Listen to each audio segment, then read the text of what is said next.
What's up, everybody? It's Killer Cow and Tony Midnight. And we are bringing you Friday Night Frights. We're guys from Terraney, Iowa, famous YouTube guys. But anyways, we're here at KAKU 88.5 FM. So we're going to be talking anything and everything nerd-like.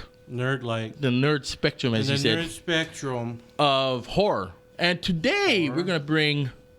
we're going to bring... what are we talking about today? We're talking about zombies. Brains. Oh. What did she say? Okay. Brains. Yeah, we're going to talk about zombies today. We're going to talk about everything from the history of zombies, from how it became, and in the film, how it became history, like the whole history background. Basically made its way into mainstream pop culture. There you go. But, so Mr. Midnight, who's the brains of the show. I am the brains. What's up? Hello, ladies. Brains. Okay, so... But, yeah. Okay, where did zombies come from, sir? Well, in history, I guess, dating far back, I mean, there's always been tales of magic, of people using magic to raise the dead, And I think maybe Merlin could raise the dead. I think he learned it from one of his... I could be mistaken, and people can correct me if I'm wrong. You can make your complaints to akaku.org /Shaggy Jenkins. Yeah. But I think he could. I think he raised Arthur back from the dead, and he learned it from, I think, his arch nemesis, which was not Morgana, but I forgot who it was. Oh, thank you. Oh, drinks. wait, thank you. Somebody brought us drinks. And it's his friend. Oh, well, all right. Mine says brains. Anyways. Oh. But, getting back to in history. Right. I mean, the whole idea of witchcraft, like there's certain things in witchcraft that can raise the dead. Like one of the big words right there is necromancy. Necromancers. Yes. It's basically raise the dead. But it wasn't no flesh-eating type deal. Right, they were just back to life kind of brainless guys, I think. Brainless, the slaves, they kind of used them for slaves. Oh, yeah, that's right. So, one of the most predominant one is voodoo. Ooh, now you're talking like dark magic. Dark magic, black magic. Hey, look, we got a voodoo skull right here. That's scary. Voodoo. But, in voodoo... You got the Bokor. Bokor. Could you spell that, please? Bokor. Could you use it in a sentence? I have a Bokor. In my nose? It sounds like booger. But anyways. It sounds like booger, yeah. Basically, the whole idea of a Bokor is that he has his magic. It's, he utilizes it to have... raise the dead, to be slaves, stories that date back in Haiti to to utilize them as plantation slaves, plantation workers as such. Right. So one of the famous movies we were just talking about it on the way here was I keep calling it Serpent and Rainbow. Serpent and the Rainbow. Serpent and the Rainbow. Craven. By Wes Craven, right. They kind of had that whole voodoo-esque thing going on, which was really horrific. I thought some of the scenes are pretty nuts. Not only in part of it's like not totally zombies, but it's the whole process that they have to go through to make a zombie, and I forget like what was the main thing in there. You had the main guy looking for the formula to actually bring the dead back to life. Right, but they didn't give him the formula. They gave him the dust that made him seem like he was dead. So the trickery behind it was that he was... the guys weren't dead. They seemed to be dead, and then they would come back. It seemed like they came back to life because they would come out of that trance. But because of that powder, it contained that... it was a blowfish, right? Right, the blowfish or snake the poison or of the blowfish and bones of the dead. Right. Just and then they mix it all up, and then boom! All of a sudden, you think you're dead. You feel like you're dying. Complete paralysis of the body. Your heartbeat slows down and all that stuff. So yeah. So, Serpent in the Rainbow was one of the first movies I saw. I'm not sure if that was one of them Mr. Midnight saw, but it was one of the first movie I saw that they kind of used the voodoo thing. Yeah. What else historic zombies? Besides from the Serpent in the Rainbow, the voodoo zombie dates all the way back. It's like one of the first in cinema of zombie films. Which one? Can you name one some? of the most famous one is White Zombie. Oh, okay. With Bela Lugosi. Yeah, Bela Lugosi was like one of the. All the horror fans should know who Bela Lugosi is. Yeah, if you don't know who Bela Lugosi is, you better go learn. You better learn. He's one of the best guys. And, he was Dracula first and foremost, and it was around the same time that he shot White Zombie that he did Dracula. Oh, really? Yeah, I did not know that. It was like early 30s. Universal Monsters was getting big. Right. The Mummy, Frankenstein, Dracula. Not to mention Bela Lugosi had that look. He always had that look. Yeah, that scowl. That scowl. That stare. So he was the perfect guy to pick for play the Bokor. He was a Bokor in that one. That's so funny. But anyway, sorry, go ahead. It sounds like you're saying parkour, but Bokor. I don't want no Haitians coming and giving me no voodoo powder. But yeah. I mean, White Zombie, one of the first ones. Okay. That had like the feature voodoo zombies, and basically everything from there on until 1968 when Night of the Living Dead came out. Oh, now we're talking George Romero. Yeah. I thought we were gonna say Mr. Romero for last. Before that, Romero, you gotta remember Romero. He was influenced by a lot of other things just to put that movie together. White Zombie being one of them, I guess. But I like how you say you guess. I guess I'm not. Okay, sure. let's go deeper into movie history and some of the first zombie-esque creatures you know of. Well. It doesn't really start in cinema. It started in literature. Ooh, okay, go ahead. Yeah, like for instance, Mary Shelley's Frankenstein. Oh yeah. The whole idea of taking parts of dead people, putting it together to make a monster. Right. And resurrect it with the lightning, but because it's a monster, it has all these different parts of people in him. The brain is a little bit wonky. And, yeah. I don't know where I came up with it. Wonky. That's a good word. Like but wonky. Hello. How are you? But if you guys didn't know, Mr. Midnight is his first time on the radio, so give him a big shout out. I gotta give him props because I honestly thought he was gonna be too nervous to do this, but he's doing an awesome job. I love you. Thank you. I love you too. What did we do? We're supposed to be talking horror. Okay. Get back to the zombies. Back to the zombies. I mean, yeah. It started in literature. You have Mary Shelley doing that whole monster thing. Right. So pretty much, for those not able to know what horror movies are, not gonna name religious factions, but for all those people that don't know who Frankenstein is. Frankenstein was a person. A monster that was created by different dead body parts, and Dr. Frankenstein resurrected him with the use of lightnings, 3,000 gigawatts. One of those. Yeah.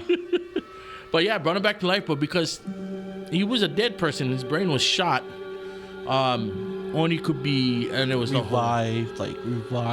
Pretty much to the child state. The brain was in the child state.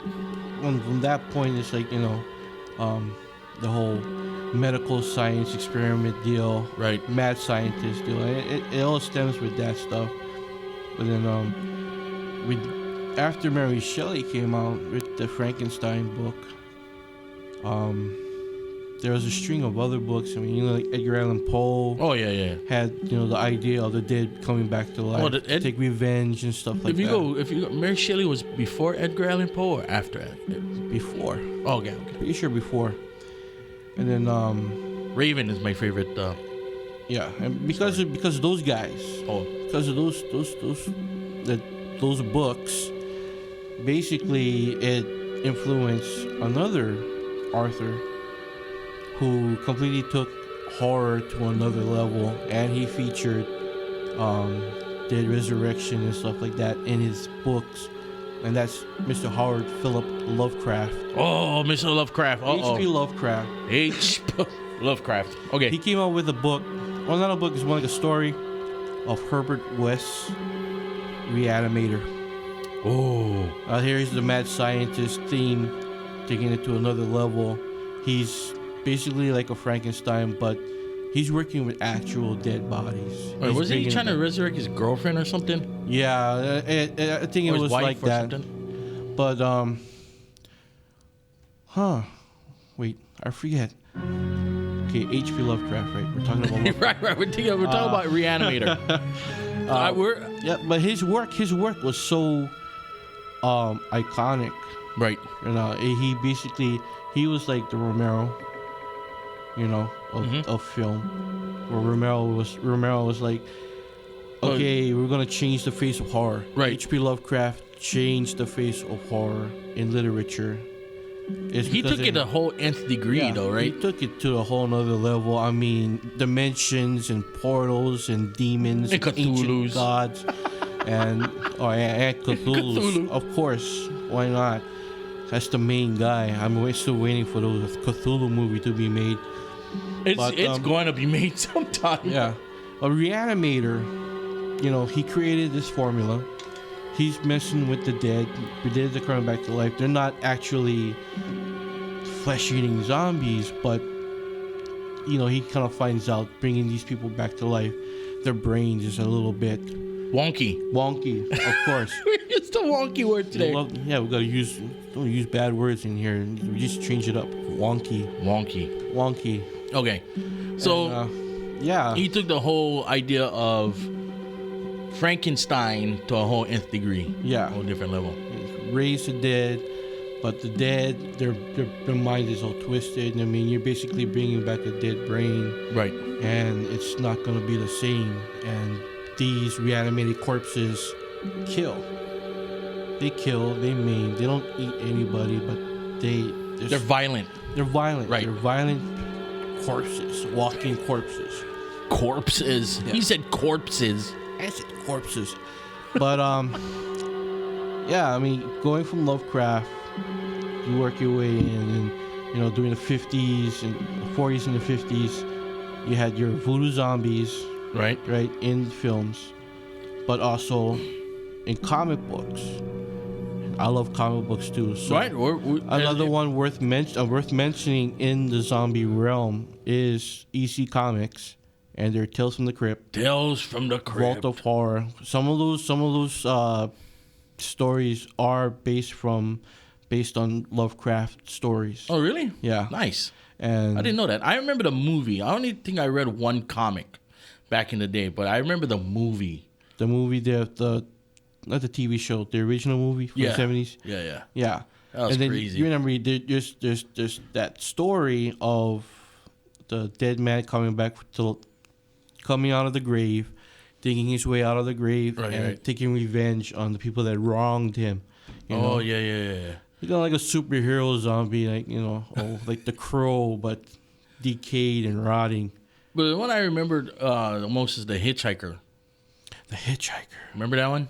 Where he was like hitching a ride, the lady hit him, and every time she tried, he came back. Like, oh my god, that is not EC Comics. You're getting yourself mixed up. That's Creep Show. Oh, Creep Show, wrong one. Sorry, my bad.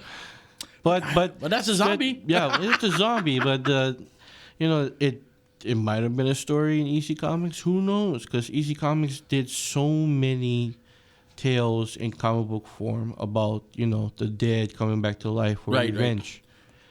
And yeah, that's the one, man. So comic books, we went from the history, from voodooism, and then we went into literature and into comic books. Yeah. Hey, you brought up George Romero. Yeah, about George Romero. Well, one more thing before I bring up George Romero. Okay. One of the there's a book that influenced him to make Night of the Living Dead. Did you just say book? Book. And that is Richard Matheson's I Am Legend. I Am. Isn't that the same? They took that story and made that movie with Will Smith, right? Yeah. But what people don't know is that Vincent Price actually starred in the original film that was based on the book I Am Legend, and that is The Last Man on Earth. Right. The Last Man on Earth. I remember. So Vincent Price is like the original I Am Legend. Right. And it was when George Romero saw that film. And, the whole idea of this world where people are infected with this virus. Right. And there's only one man left. And he's trying his best to try and figure out how to stop the virus or how to, end it or whatever.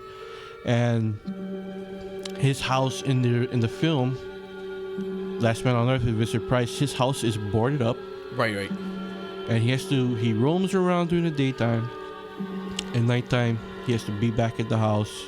He didn't have a dog in that movie. He had a dog. Oh, he did have a dog. He did. What was he called? Marley, was it? Oh, no, wait. There wasn't a dog. He found the dog. Oh, he found roaming around. Yeah. Oh, okay. He's roaming around and stuff. It's I wanted to see how accurate the I I Am Legend was. The movie with Will Smith was compared to the Vincent Price Last Man on Earth. Oh, man, the Vincent Price one was just, It's a classic. You can't beat classics. You can't beat classics. It's black and white. Right, you're talking about classics like The Fly with Vincent Price. But here's the deal about Last Man on Earth and the I Am Legend story. It's vampires. Right. It's not zombies. Right. It's a vampire virus.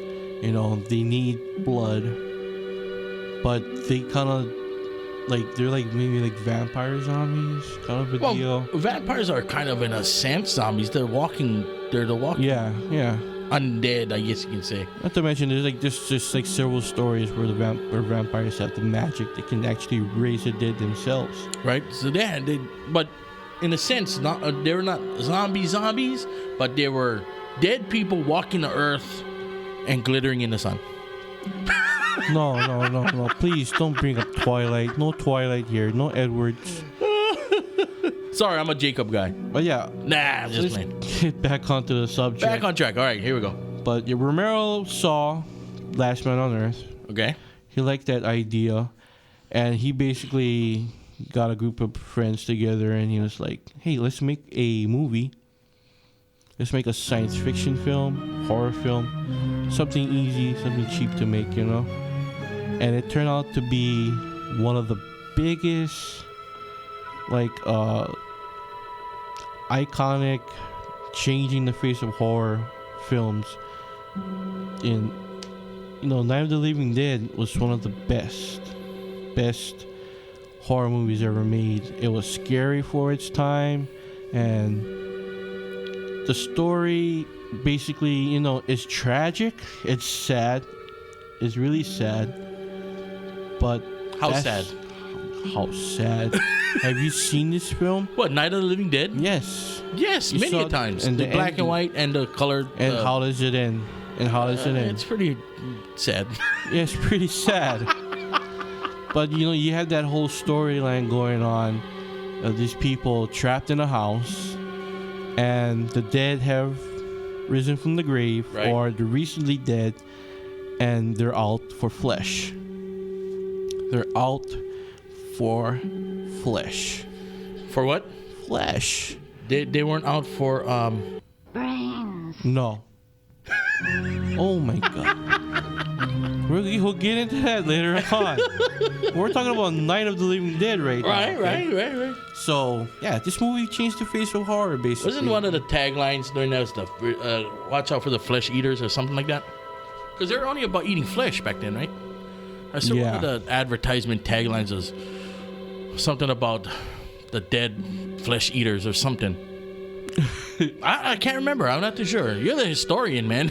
I'm the historian, and I don't remember anything about that. I swear that's anybody out there listening.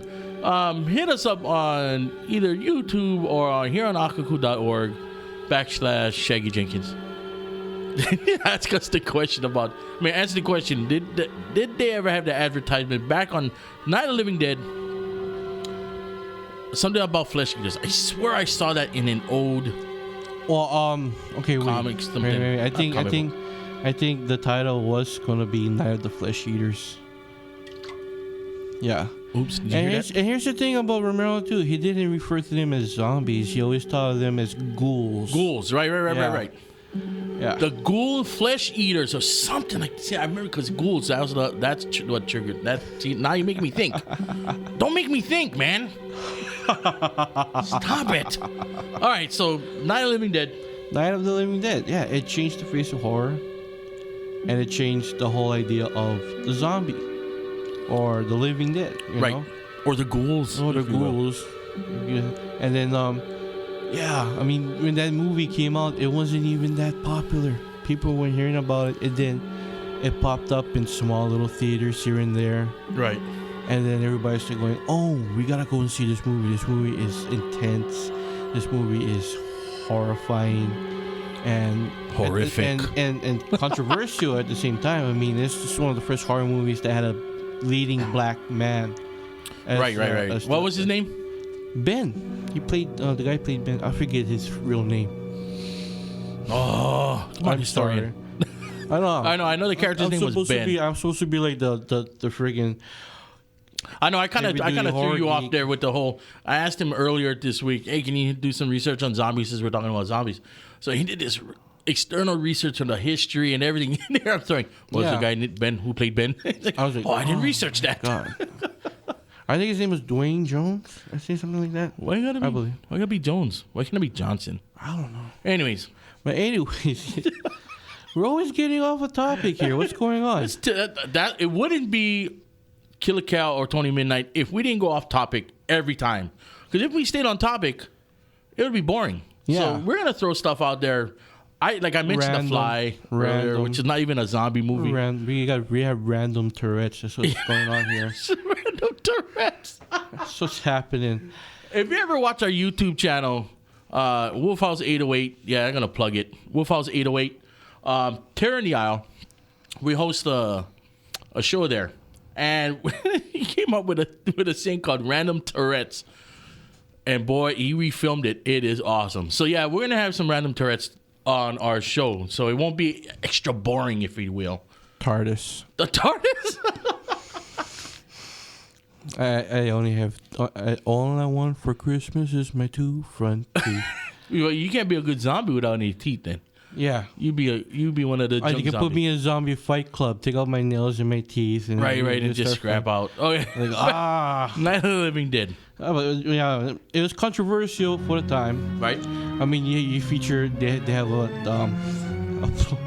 a black man hitting a white woman because she's going hysterical. Right. Where was it? Philadelphia, isn't it? Filmed in Pittsburgh. I need to start with a P. Pittsburgh is the home of zombies. Roger. Because I think that's Romero's hometown too. That's where he's from. Yeah, and the thing is, Night of the Living Dead. Before that came along, nobody thought about making zombies.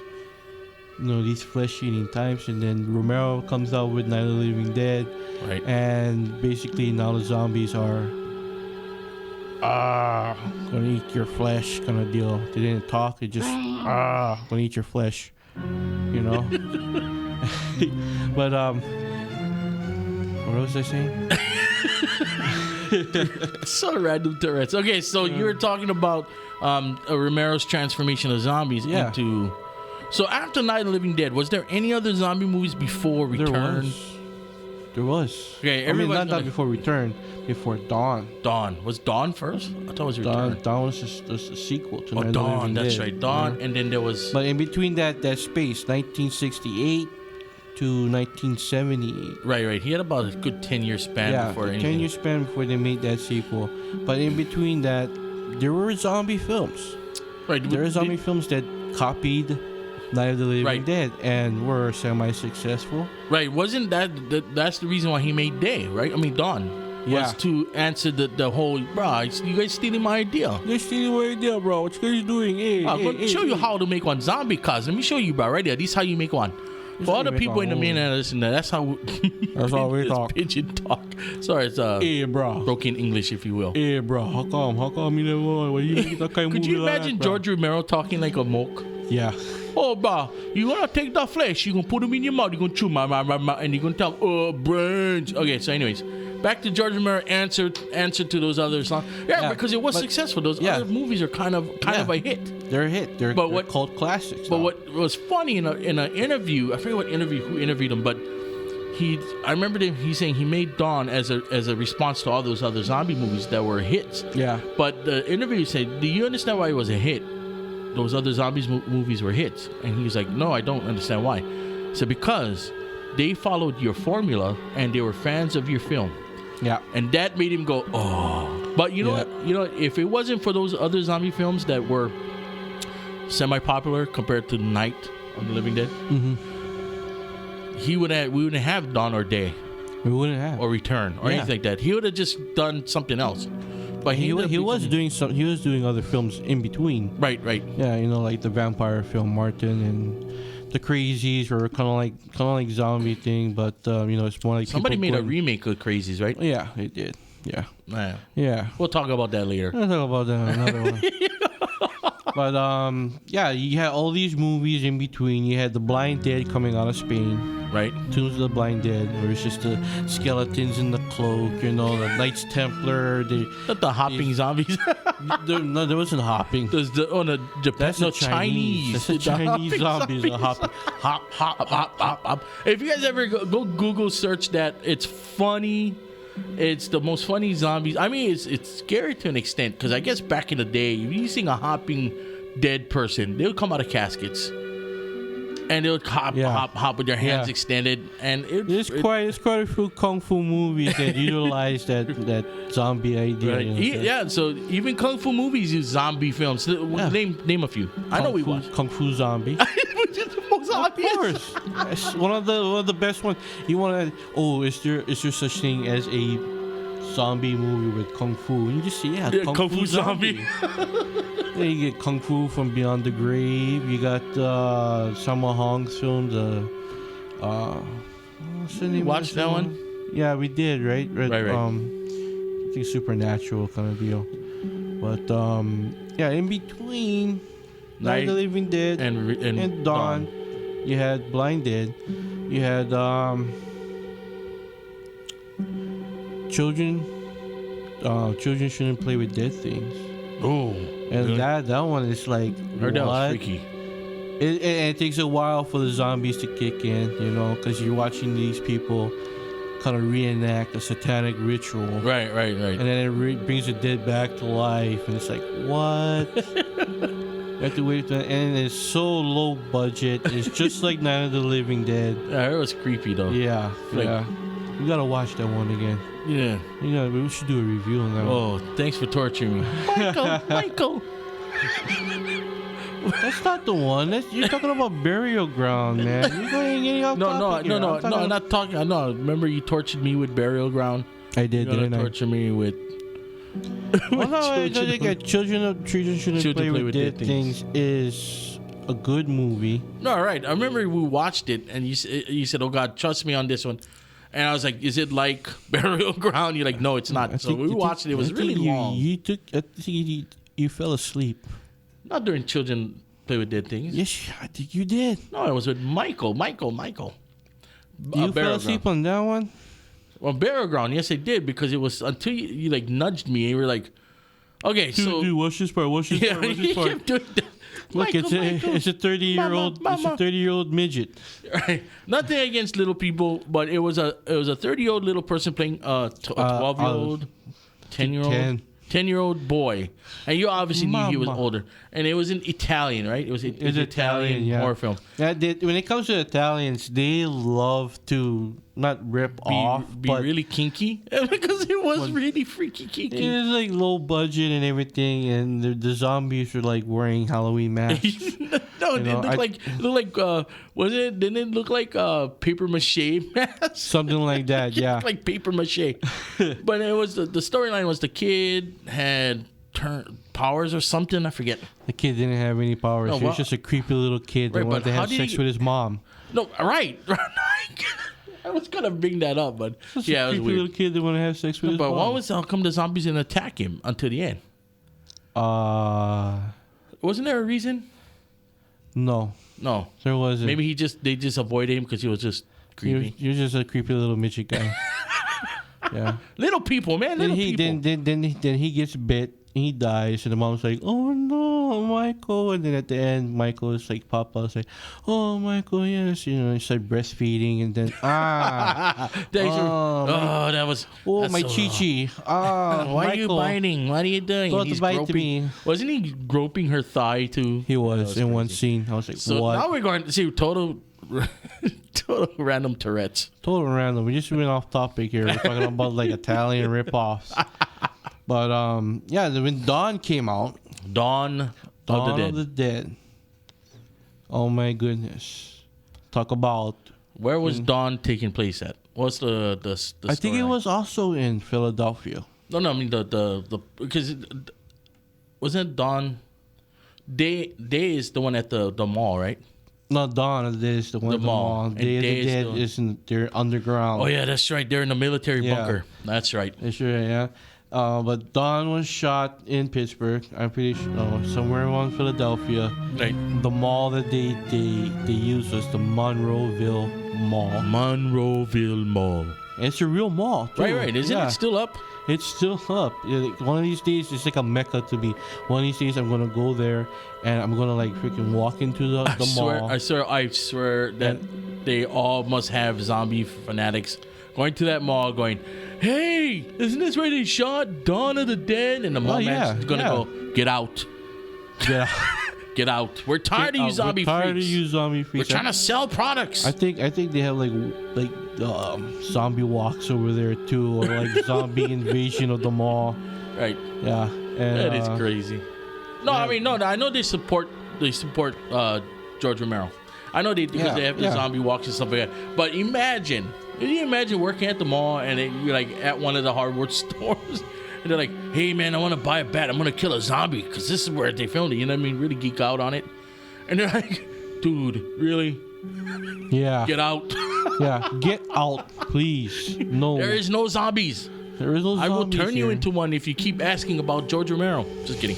Anyway, so Dawn of the Dead was taken at the mall. They did a remake, right? They did a remake and it was like entertaining. But wasn't a couple It of was the original cast entertaining. members in there? Like the guy that played the... The Ken Forey who said the line, when there's no more room in hell, the dead will walk the earth. right. And he did that line again in the remake, but on TV, like it was one of those Baptist church. Oh yeah, that's right, that's right. But wasn't also the gun store fanatic, the owner, wasn't he in the original movie too? I don't think so. I swear he was one of the original cast members. Oh, Because it had the Baptist guy. No. I'm gonna go do my research. You go do your research. Of course, I'm not good at I'm research. telling you right now, I know he wasn't in the original. He was in the original. Okay. No, just because he looks old, you think he's in the original. The BTS stuff I watched. I swear they said he and somebody else was the Baptist guy, and he was part of the original group. I swear he was a zombie in the movie. In the BTS, they said he was a zombie. I swear, I promise you. Correct me if I'm wrong. I probably am. I think I am correcting you right now. You're wrong. Thanks for correcting me, sir. But then again, now, during the history of zombie films, Right. you know, you have Dawn of the Dead. After Dawn of the Dead came out, Day. no, Night. no. Between Return. between Dawn Right. and Day, there was another string of zombie films. Oh, you kidding me? Italian zombies again. Oh, these Italians rip-off guys, I swear. Well, one Dario Argento, who worked with Romero on Dawn of the Dead, you know, he was part of the crew. He went back to Italy, and I guess he talked to Lucio Fulci. Oh, if Lucio you don't know who Fulci- Lucio Fulci is, go ahead and tell everybody. Lucio Fulci is basically the gore king of Italian horror films. Google his movies. He's pretty gory. Yeah, he didn't. To this day, he's He gory. didn't only do horror movies. He did like, you know, like here and there. He did some westerns. He did some action. He did some drama, exploitation films. You know, a lot of nude women. But when he came out with Dude, all the teenage kids. Nudes. Let's go watch it. Quick. want to see boobies. I like me some boobies. Oh, you like boobies? Okay, Lucio Fucci's Zombie. Right. Now that movie was supposed to be a direct sequel or prequel to Dawn of the Dead. You're kidding it me. Came out, and everybody was going like, What's going on here? Like, there's a sequel coming out of Italy to Dawn of the Dead or a prequel." And now this film, I don't know if you remember, but this is the one where they're on a boat, and the chick is like, "Oh, okay, I'm gonna go for a little scuba diving, skin diving kind of deal." And okay, here comes the nudity. Right. Yeah. And she jumps in the water, and there's a zombie in there walking around at the bottom of the ocean. Is he the one that fought the shark? Yes. Zombie versus shark. That is famous. It's famous now. You know why it's famous too? Why? Because the t-shirt was featured in a very popular apocalyptic horror comedy starring Seth Rogen, James Franco, Jay Baruchel. Do you know this film? It's the end or something like that. This is the end. This is the end. Yeah. Right. Throughout the whole movie, Jay Baruchel's character he's playing himself. Right. Yeah. They all played themselves. They all played themselves. So Jay Baruchel's over there, and the whole movie he's wearing a zombie versus shark t-shirt. And that, when I watched that, I was like, oh my God, this guy's a horror geek just like me. I'm sure of it. But yeah, Fucci came out with Zombie, and this is a zombie movie that is just gonna be like, what? It's gore after gore scene. I mean, you have the movie wasn't called Zombie versus Shark. It's Zombie. It's called Zombie. In Italy it was ZOMBI, Zombie, and it was kind of being played off as Dawn of the Dead Part 2, you know? Because they get on a boat. Yeah, they get on a boat, and then when they come back to America, it's like, oh, zombie infection all over the place. Right. But yeah, that movie has some of the most gut-wrenching scenes. There's a scene in that movie where a woman is basically screaming her head off, and the zombie is slowly pulling her towards a piece of wood that's sticking out of the door. I remember that scene. Oh, Lord. And it's seriously, insertion. Right. It's just slow. Insertion. And mind you, it's so slow. This is back in the 70s, 80s. And for that to happen, it was slow. It was slow and very menacing and very, very, very gross. Because normally horror films back in there, everything was fast, kill fast, stab fast. But this is a slow process. This is the shock factor. Right. Take your finger.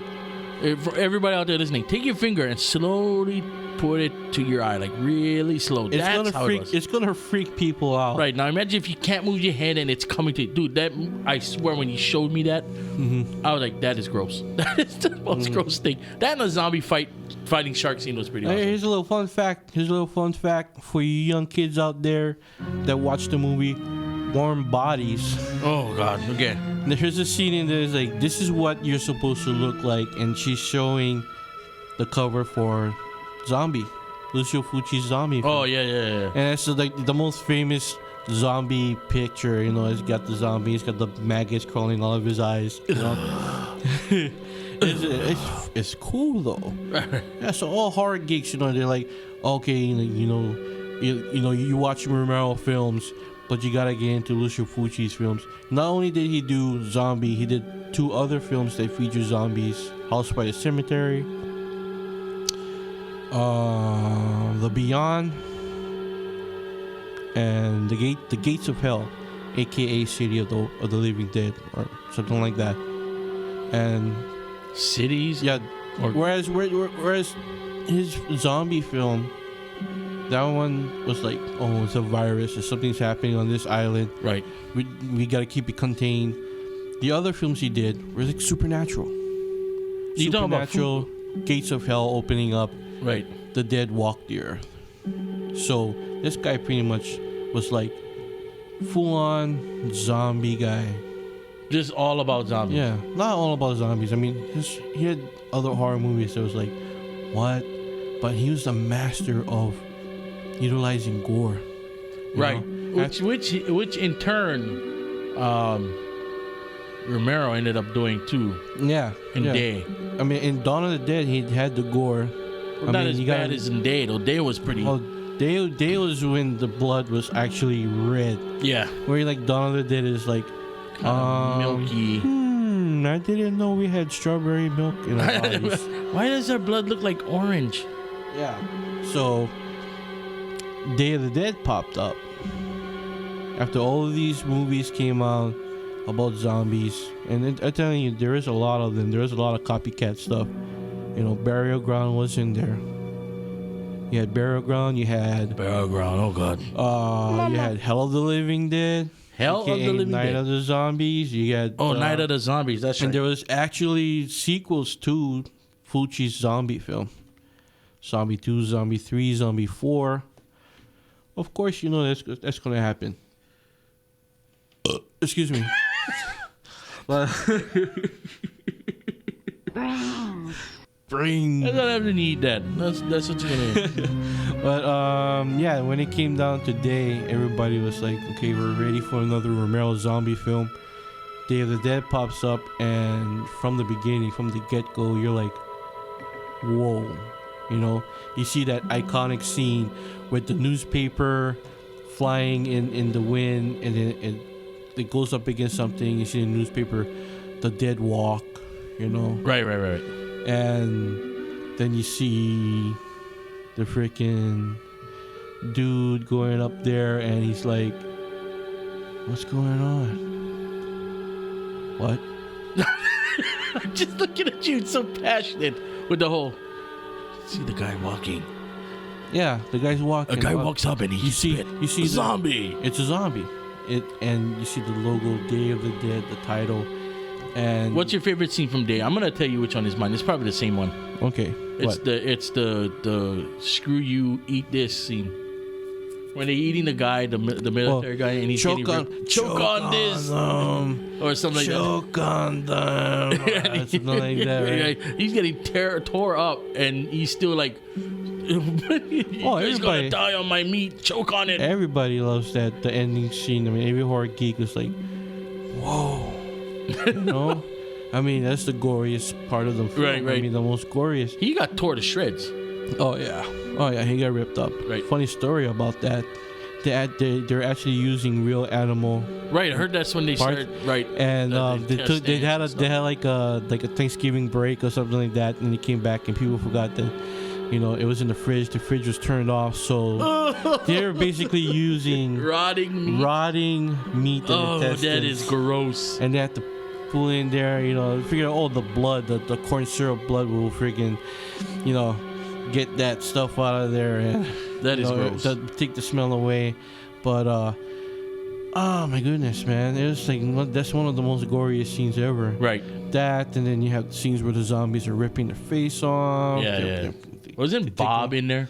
Bub. That's right, Bub.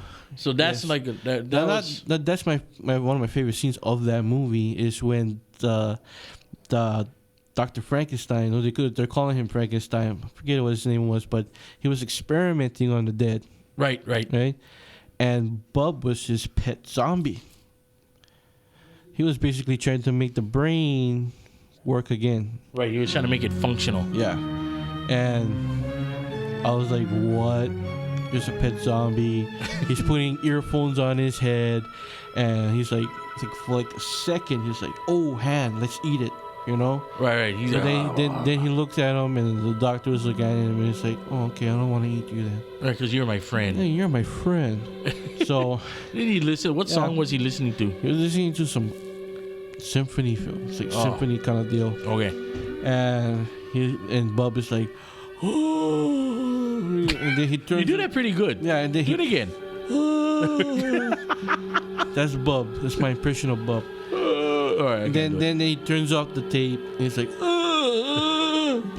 right, because he's like, mad. He's like, man, I want to hear the music, and the doctor's like waving his fingers. No, your finger, take your finger, and he played the tape. Right, he taught him how to hit play. Yeah, hit play, and he's like, oh, and he's like, good boy. And then later on, he comes in, now it's time for your reward, and it's like a fresh liver out of a guy he just killed. Right. Yeah.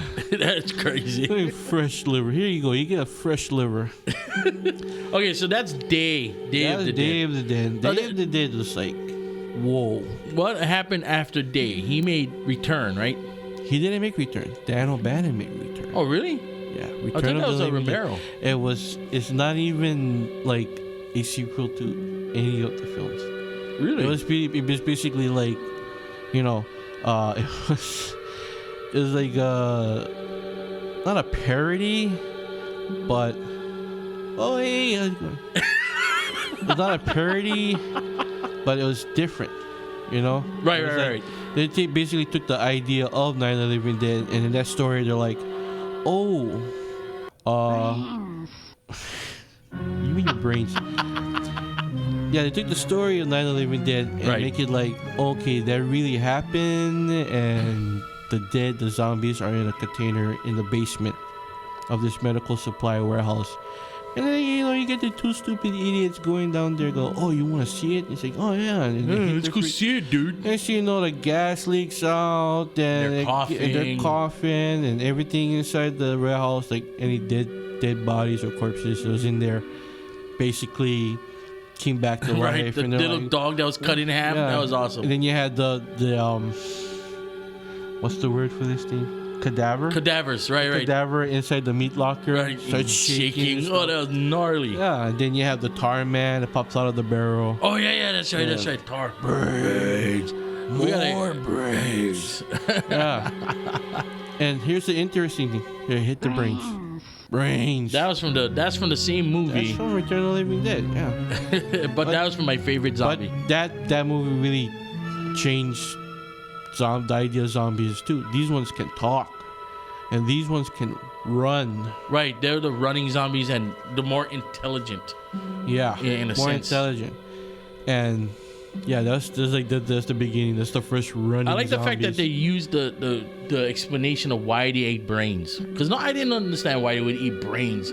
I mean, I can see eating the whole meat and guts and all that, but they were eating just the brains back then. Yeah, it's kind of like a drug to them. Right. So it was explained. Like, I'm in pain because I'm dead. Right. I can feel my flesh rotting. Right. So I eat brains, and then boom, it's like euphoric. It's like a hit of Vicodin or a Percocet to them. More like morphine, because they could run. Yeah, you talk about as soon as they eat brains, you're like, yay, let's go for a jog. Right. Let's look for more brains. I'll just jog down the street and find a friend. And then you have your funny scenes for the zombies, like after they ate the paramedics, they're in there like, send more paramedics. Right. And then they keep coming. Right? And then send more cops. Right. Keep coming cops. That was crazy. Yeah, and then the cops and the paramedics are bringing zombies, and then right. So it's like that whole mortuary scene. They were screwed. There was no way to escape. There was no way to escape. That's the thing. That was working on the same formula of Night of the Living Dead. Right. The ending was gnarly, though. Everybody died. There was nobody surviving. Yeah, and then the gas hits the air again. Right, because the mortuary head guy decides because he couldn't live with himself being already a zombie. Yeah, so there's more cremation. Right, he cremated. And boom, more toxic fumes. Was that the one with the gang members turning to? Or gang members. It was like basically street punks. Right, with the chick in the middle of the street, the punk chick. Oh, yeah. And she's all nude. Like, so more boobies for you folks out there, all you nerds out there. Want Return of the Living Dead. Hot, nerdy looking. Linnea Quigley and full, buff. She was fully butt naked, just so that you know, guys. I didn't like her rig, though. That red The wig? The, No. the red punk rock. No, but wig. from far away before she jumped the guy, like she was in a street lamp. Just if you guys haven't seen it yet, so imagine this is a street lamp. She's already a zombie and she's in the middle and she's dancing. Got that silhouette. Yeah, and she's just butt naked and she's dancing. And you're like, hey, do you want some of this? She turns around, no, I want your brains. And she's like, and her bites you. Her mouth is all and they're like, what? You got a naked zombie running around? Right. You gotta have the naked zombie rocking around somewhere. But the end scene where that kind of got me was like when the two people are up into the attic. Yeah. And they're holding the boyfriend's like, I can smell you. Like, no. Yeah. Oh, that's I crazy. can smell your brains. Like, oh, shut up. Every time that scene came on, I came like, shut that TV off, man. Ooh. I don't want him smelling my brains. But in the fact that they had the military guys, because those are military containers. And so the kids called it, right? Wasn't the kids that called it? Called the number? Yeah. On the tank? Yeah. And then they sent the aerosol. And the government was like, okay, it's an outbreak. Bomb. Everybody obliterated. Bomb. There's no survivors. Bomb. Okay, so after Return of the Living Dead, like the zombie thing kind of like, oh, dwindle down, dwindle down. And boom.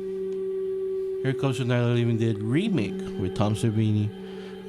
Entertaining enough, But they made some sequels of the Night of Return of the Living Dead, right? Yeah, they did sequels for Return of the Living Dead. Part 2 was kind of like, it's a little more parody. campy. Yeah, all those are more campy with the whole how to kill them, because they couldn't shoot him in the head, or the shooting in the head didn't work, right? It didn't work. So they had to electrify them, and how did they bait them in? With dead cow brains. Yeah. And I was like, you remember that scene, man? Yeah, I remember that scene. That was crazy. And then you have Return of the Living Dead 3 that was in the 90s. Right. And that one had the chick piercing her whole body. Yeah, pretty much. So, there was like there was more back in the 90s, it was a little bit more freaky. Yeah. I would say more fetishy than really zombie-esque. From the 90s to the 2000s, zombies was like, everybody was played out. Then I wouldn't say played out. They didn't. I think there was just this dead space of zombies. Like they were like, we already did the zombie thing. Yeah. And then they did it. And then all of a sudden, Resident Evil pops up. Right. All these more popular zombie movies come popping up. Resident Evil. Then you got 28 Days Later with the Rage virus. I think you can thank PlayStation for that. Yeah. because the games is the ones that kind of popularized zombies again. So there's only Resident Evil, and then you had House of the Dead, and all those games came out. Right. And then everybody's like, oh, wow, cool, zombie games, just kill some zombies, Right. Kill some zombies. And then as that went on, everybody's like, well, okay, then you had Shaun of the Dead. Romero came back with Land of the Dead. Yes. Zombies were back in style. And all of a sudden, a comic book pops up, and it's The Walking Dead. By who? Who did that graphic novel? I forget. Frank Miller, right? No. Was it Frank Miller? No, not Frank Miller, but can't remember his name. Why did I say it's Frank Miller? Because when I worked at Borders, that's when it came out. Yeah. I remember. Yeah. That was years ago. This is back when I did shows back in the day. Yeah. But, there was 300 and The Walking Dead. I remember that. And that's the reason I said Frank Miller, because they were right next to each other. Well, The Walking Dead popped up. Everybody goes crazy. Then the TV show. Right. Now we have zombies are more popular than ever. It's mainstream pop culture. But I like the way they kept it real, though. The zombies didn't really run. They weren't really slow and campy either, but they're shocking. Yeah. Yeah. And they were surprising. They're surprising. They really worked the whole formula of, people walking and all of a sudden they're there. Right. Boom, zombies. Right. Yeah. And it just hit, as soon as The Walking Dead hit the airwaves, man, hit the TV, not only like people who are not horror geeks, who are not horror fans, became immediate horror fans. Yes. Yeah. I don't know why, and I call them bandwagon jumpers. Yeah. But so to finish up real quick, we went from the history of zombies, from Haitian times, voodoo zombies, and then we went all the way to The Walking Dead. Now that there's gonna come up a spin-off called Fear the Walking Fear Dead. the Walking Dead. And this is how big zombies are now. I mean, mainstream pop culture just took a hold of that horror genre Yep. of zombies and just boom. It exploded. It exploded. And it all started with one guy, this man, George Romero. You take Romero for all of this. I mean, Yes. without Romero and Night of the Living Dead, there wouldn't be The Walking Dead. Right. Yeah, there wouldn't be all those zombie characters and, everything that's going on now. I don't know how he feels about it. I mean, you got if you go to the Sports Authority, there is stuff in there that is zombie related. Really? Yeah. You got like airsoft guns. And, zombie strike it's all stuff. Zombie strike. I gotcha. And that's how big it is Right, now. zombie, Yeah. the whole zombie genre. Anyways, closing up, zombie movies. I mean, the history of zombies. There's an actual history to it. Most people don't know that zombies actually do exist. They're not flesh-eating zombies, brain-eating zombies. They're slaves. They're slaves. Yeah, that's where it started from. It's like, and they're not really resurrected dead. They're just people that were drugged up, mind control. and mind control. Yeah. So that started from then, and thank you, Mr. George Romero, for making zombies more popular than ever. Thank you for Walking Dead for extremely taking it to the next level. Let's give out some shout-outs. Shout-outs. Oh, yeah. I mean, we got to mention Mr. Cinema Junkie. Mr. Cinema Junkie, Mr. James, I can't pronounce your last name because I'm on the radio. Yeah, it sounds a little... Let okay. me spell it. It's DAFUQ. So if you know what that spells, go ahead and say it yourself. Yeah. Shout out to our main man, Derek, Mr. Cinema Junkie. Wet Movie 1, another movie. Weird Movie 1. And Cool Duder. Hero Super 99. Now, these are YouTubers. These are go ahead cool and... guys. go ahead Mr. Bones. Mr. Bones, yes. Yes. Bones is the man.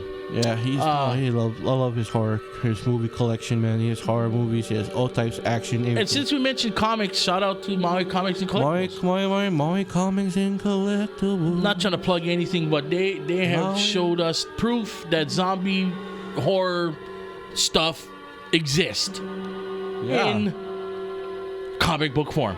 Yeah. I mean, we already knew that with Creep Show and all that other stuff, but the fact that there was others out there. Freaking. So once again, thanks everybody for tuning in to our show, Friday Night Fright Fest. I am Killer Cal. Friday Night Fright Fest. Oh, sorry. Did I say Fest at the end? That was the original title. My bad. Friday Night Frights. Fright.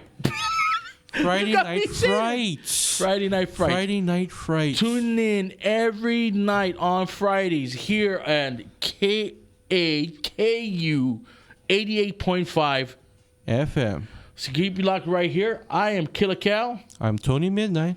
And as we always say, peace, shaka, dig your Hanabatas. And we are out. Peace.